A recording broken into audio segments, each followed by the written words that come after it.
Magandang araw po, sir. Eric. Senate President and Mr. Chair, Senator Ping Lacson. Ako po si Jeffrey Celis. Ka-Eric po ang gamit pong Jeffrey pangalan. Celis, pero Eric ang tawag sa'yo. Ka-Eric pong pangalan.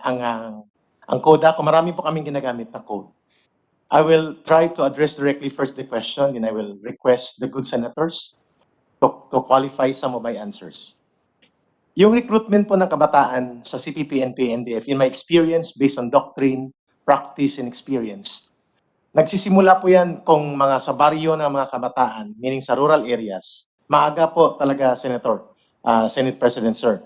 Kasi ang mga pamilya ng mga kabataan na ito, na tinatawag naming mass base, yung mga bata mismo as early as 8, 7, 6, before 10, kahalubilo po sila ng NPA eh.